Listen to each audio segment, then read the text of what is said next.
Well, I'm ready to start. Hope everyone is doing really well today. What's that smell? More importantly, what's it doing to you? That's what I'm going to talk about today, our sense of smell. I'm Jim Harrison. I'm an essential oil and plant-based beauty expert. Been doing this for 30 years, 16 of those years teaching at a medical university. And I took that course that I taught at the medical university on the road, so I taught internationally. And I'm also internationally recognized as a speaker, educator. I'm an author. I co-founded a plant-based skincare company. So anyway, I've got a lot of experience and some background, and what I'm going to be talking about today takes a lot of that experience and puts it into context in a different way than how we generally think about essential oils, plant-based ingredients, because I want to talk about its effect on the olfactory system, our sense of smell. I want to talk about what does it do to you through the sense of smell. First of all, to really understand how to get into this, we need to review a little bit of the olfactory system. The olfactory system, our sense of smell, has been so underutilized and very much underestimated for its impact on who we are and our behavior and everything else. You know, if you ask somebody, what sense would they be willing to give up? Out of the 5 senses, which one would they be willing to give up? And too often, sense of smell is the first one to go. It's not really a good idea. I mean, you don't want any of your senses to go. None of it. It's not a good idea. No, let your senses go. But the sense of smell has so much impact on our life, our behavior, our moods, who we are, what we like, where we go. All of these are heavily influenced by our sense of smell. Now, let me explain a little bit about the science behind that. It's a very, very primitive response. I think I'll even start from more or less the beginning, what our sense of smell is. One-celled organisms, like a bacteria, one-celled organisms have where the sense of smell started. They have a sense of smell. And I'm saying where it started because one-celled organisms were on this planet before we were, or any other multi-celled organisms were on the planet. What I'm talking about is a system called chemotaxis. Chemotaxis, if you break the word down, basically it means going towards or away from a chemical. So moving chemical is what the 2 words mean. So chemotaxis is the first survival mechanism of living organisms. So chemotaxis, what it does is if it's good for you, food, reproductive sex, you go towards it. If it's bad for you, poison will kill you, you move away from it. How simple is that? That's what our sense of smell is all about. So this sense organ, or this chemotaxis, evolved into how we work with our olfactory system, or what our olfactory system is. And what it is it's a protective mechanism. It's a behavior mechanism. It helps walk us through our life so that we're doing the best things we can to stay alive and to be healthy. What do I mean by that? Well, just like I said, food, sex, joy, pleasure, emotional joy, emotional pleasure. And a lot of our physical activity is driven by our olfactory system. One of the main things I want to talk about here is scent, emotion, memory.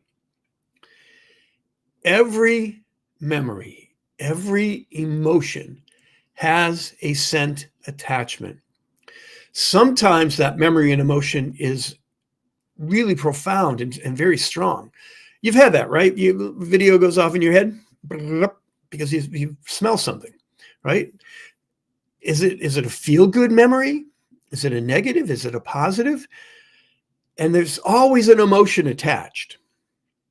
Sometimes the memory is not a little video going off in your head.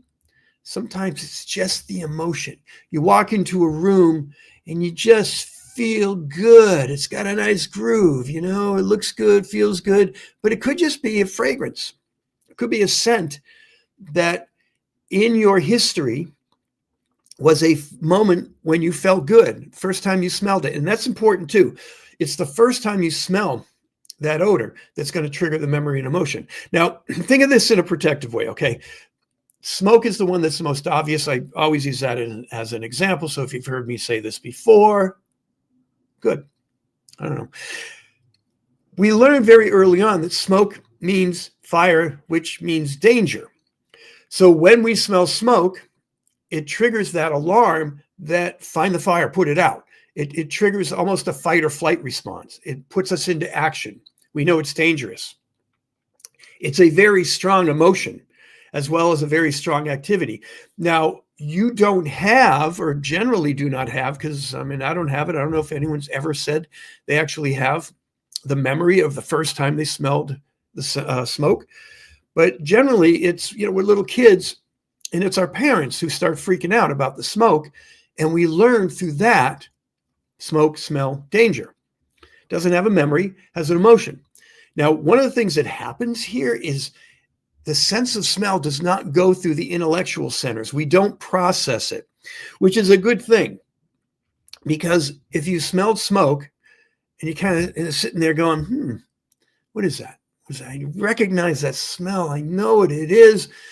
What should I do? And before you figure it out, your toes are on fire. It's an immediate response. It wants you to respond to danger quickly, not to intellectualize it, not to think about it. So it triggers that boom response, and you immediately go into it. Then you start thinking about it. You try to figure out what's going on. But the emotion triggers a physical activity that you need to do something. Now, the other side of that is when it feels good, when something smells good and you go towards it. What's your favorite food? If you walk into a room and you smell that, immediately the emotion is going to be triggered, as well as saliva, and the digestive system is going to start going, I'll gurgle, gurgle, gurgle, right?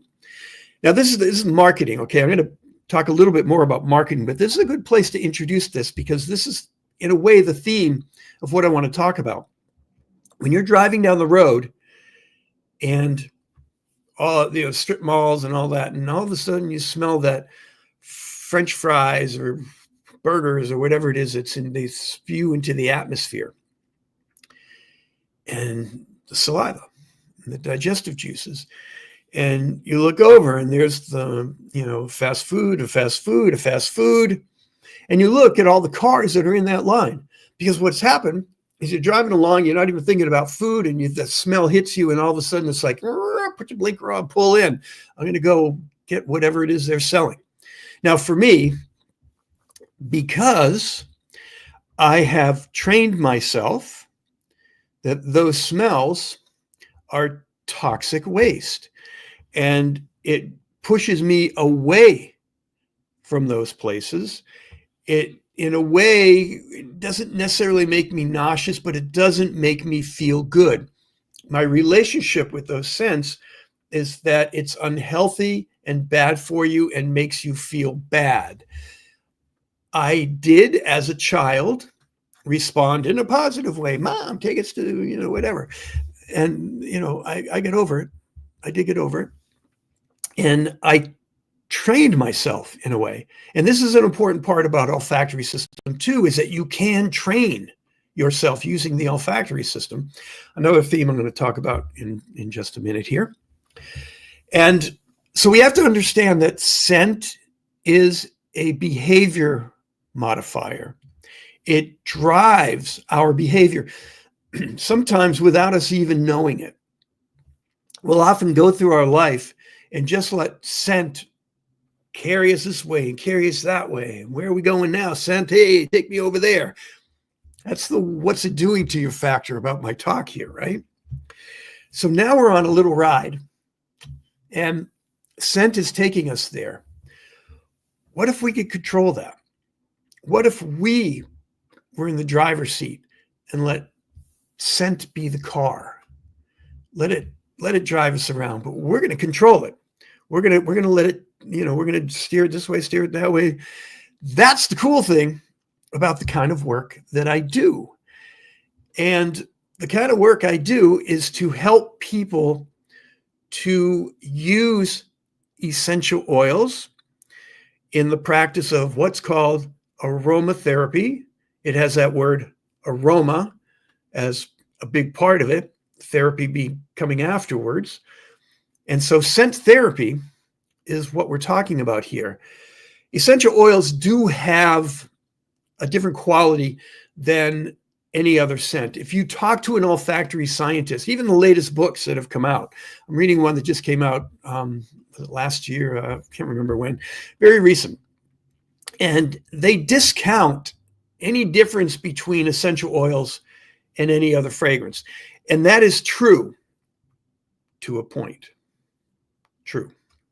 My aromatherapy partners and everyone else in the essential oil world do not like it when I say essential oils are no different than any other scent, but they aren't. Scent is scent is scent is scent. It controls our and changes our behavior based on how we smelled it, when we smelled it, and even our intention, what I call verbal cues. If I take lavender, I take a group of people, and this was actually a study, and I say, hey, this is a calming oil. It's going to really relax you. And in this study, they tested the people and that lavender was 100% with everybody relaxing through brainwave readings and skin conductivity testing. So let's try a stimulating oil, right? These energizing, cool, energizing oils. Here, smell this. You will be so wide awake. You're fatigued, yeah, but smell this. You're going to wake up. You're going to have mental clarity. It's going to be amazing. In the study, 100% were energized, stimulated, that showed through brainwave, skin conductivity. The weird thing about that test that they did in the study, both oils were lavender. So what does that mean? Does that mean everything we know about lavender is nonsense because all it takes is to tell you what it's going to do? It's a learning behavior based on memory and emotion? Yes, that's true. I can take a lot of different essential oils and I can direct you. It's called intention. But that's not all there is. It's an olfactory response. And instead of dismissing essential oils, which is what the olfactory scientists do, it should be incorporated into one of the therapeutic properties of essential oils. Now, it doesn't change whether it's a synthetic or not. It doesn't matter. You can do that with a synthetic.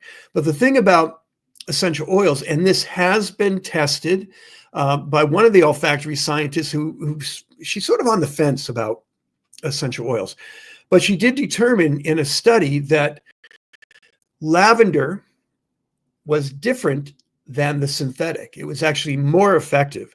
Now, the reason that essential oils are more effective is because of their therapeutic complexity. Actually, I should rephrase that to chemical complexity.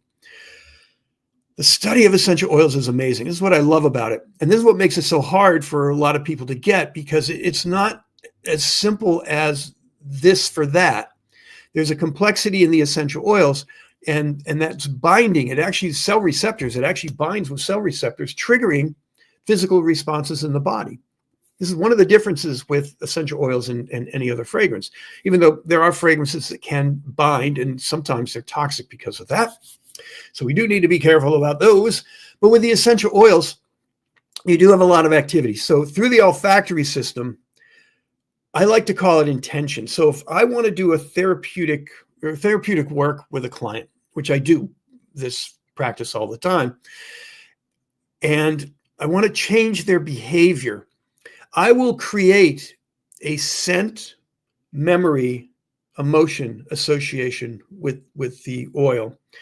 But I'm also going to incorporate the therapeutic properties of the essential oil. Like, let's take, diet. We're going to do it with diet because this oil is pretty interesting, and it's grapefruit. And in my class, I ask my students, How would you use grapefruit if the study shows that grapefruit burns fat cells and curbs the appetite? Most of my students say, well, you drink it, right? And the study was an inhalation.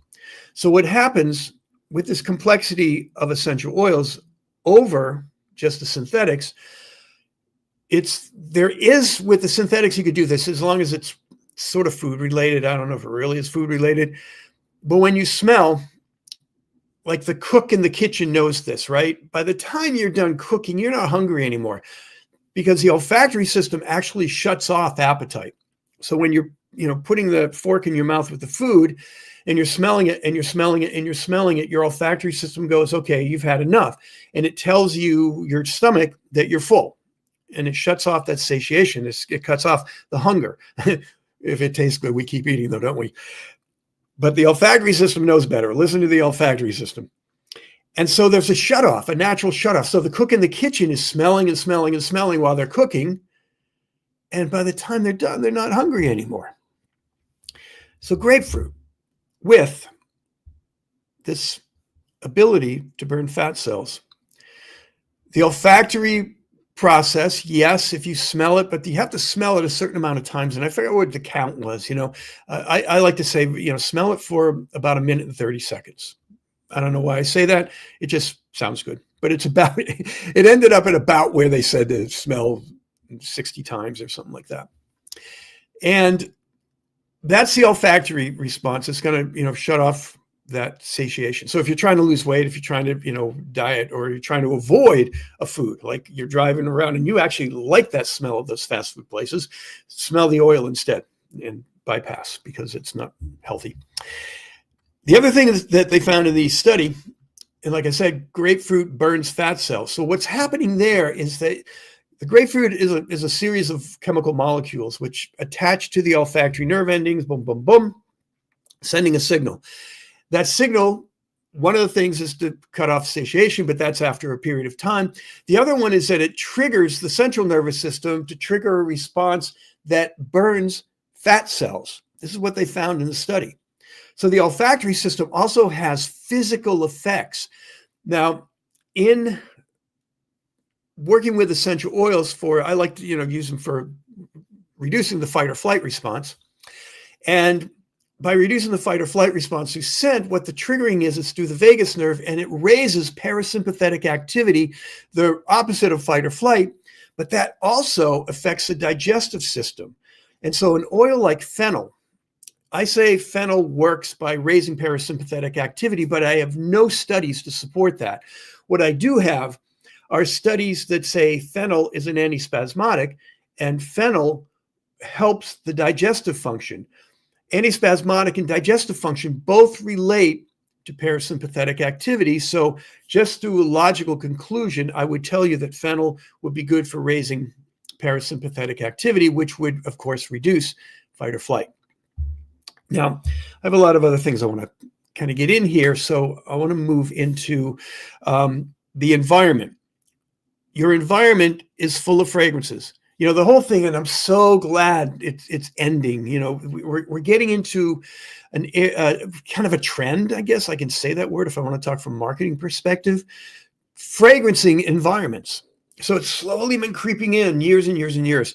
And during that time, we had this thing, fragrance free. When I was teaching at Bastyr University, it was funny.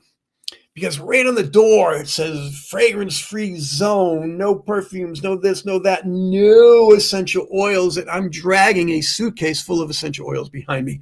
No one ever complained. They loved it. But I just find it interesting in that whole idea of fragrance-free. It does not exist. And just in case you're wondering, when you buy a product, shampoo or something like that says fragrance-free, and it's actually giving you the idea that when you smell it, you won't, because there's no fragrance to it. What they use are the same perfume compounds that people claim to be allergic to. And I say claim, and I probably should explain that a lot more, but I'm just going to leave that alone because people do have allergic reactions to fragrances.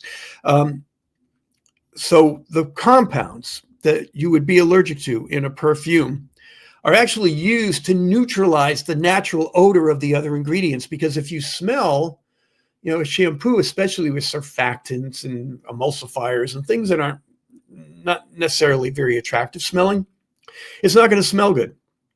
It's going to have a fragrance, but it's not going to smell good. Okay. So you're smelling this and it goes, oh, it's no smell. That's because the way these cosmetic chemists work, especially the fragrance chemists, they're working in a way that neutralizes the odor so you do not detect the odor that you're actually smelling. Clever, isn't it? So fragrance-free doesn't exist, okay? The idea that we're allergic to certain smells, yes, totally true, absolutely, but there is no environment that is fragrance-free. So instead of letting scent in the environment be random, control it. This is the work that I'm doing a lot of these days. And what I want to do is let me throw what am I going to look for here? How about this?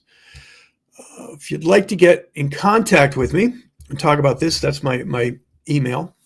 For those of you that want to leave early or whatever, why would you want to do that? Anyway, what I was talking about is a fragrance-free zone. Instead of letting there isn't one, so let's not be random. Let's control it, especially if you have a spa or wellness, right? So if you have a wellness studio or a spa and you're doing massage and you're doing facials and whatever else you're doing these things where I wanted to get rid of that. That's what I wanted to do. Putting a fragrance into the atmosphere. Now it smells good. If you're using really nice products, it smells good. So that's not really the issue. What I'm talking about is controlling that. What you do is you select products, and I'm only going to suggest essential oils. Don't use any synthetic fragrance.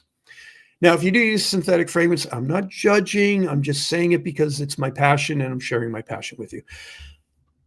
Use essential oils because of all the other therapeutic properties going on. Now, if you really want to design your scent environment, but you don't want to use a diffuser, what you do is you select your massage products, your facial products, all of the products that are used, you select them in a way that when they are evaporating into the environment, they're creating a controlled scent. You can actually do it by selecting the products that you're using to have a harmonizing scent. When it comes to facial care products, the things used in aesthetics, a little more challenging because you have a lot more products. But it can be done, and it's fun to do. But you can also diffuse your environment, which you would want to do to harmonize with all the other products that you're using. So there's systems here where you can create an environment.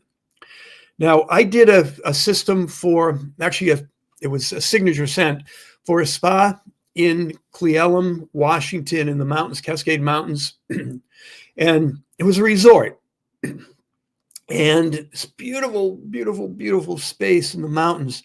And when I went there, and I tell this story a lot, so you may have heard it, I was sitting on their patio and I'm looking out and it's just the mountains and the view and the trees. And I'm going, oh, I have that.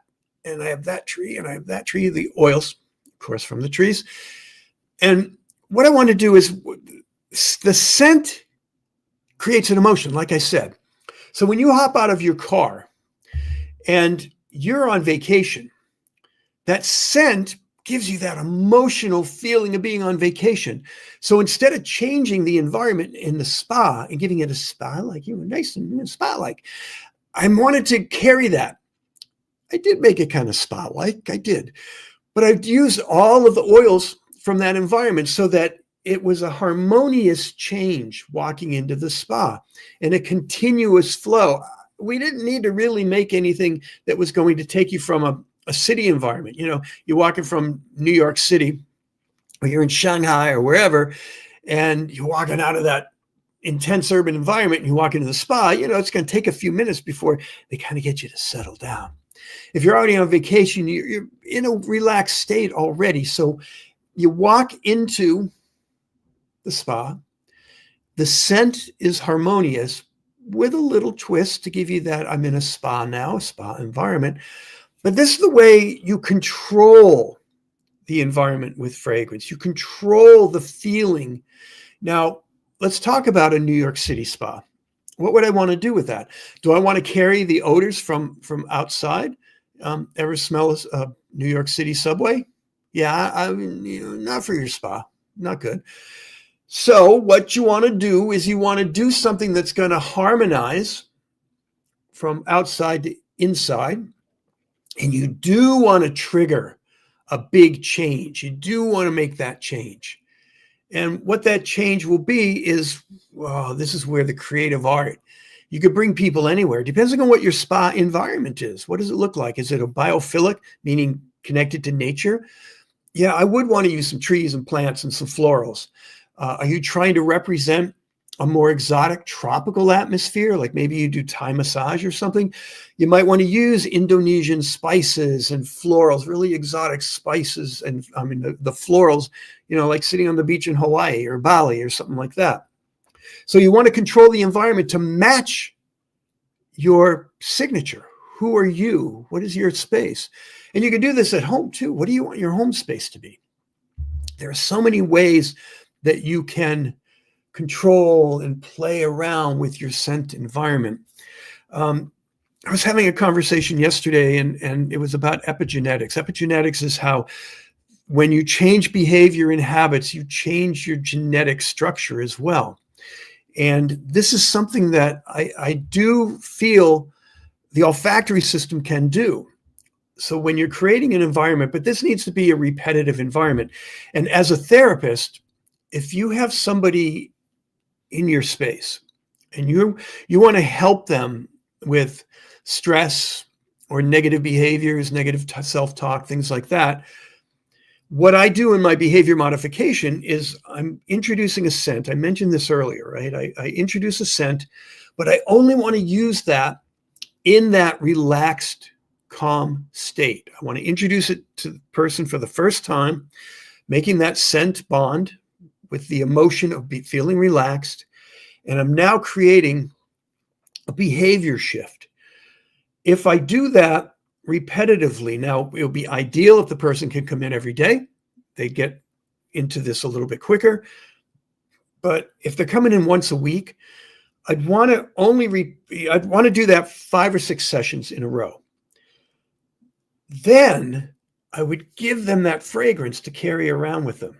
So whenever they're going into that negative behavior, self-talk, whatever it is, stress, they would pull out the bottle. So there's a thing called the interrupt too, which is the interrupt is you're pulling the bottle out, you're uncapping it. So you're in a way, you're putting a block in front of that behavior. But then you have the sense and the smell and what's going on.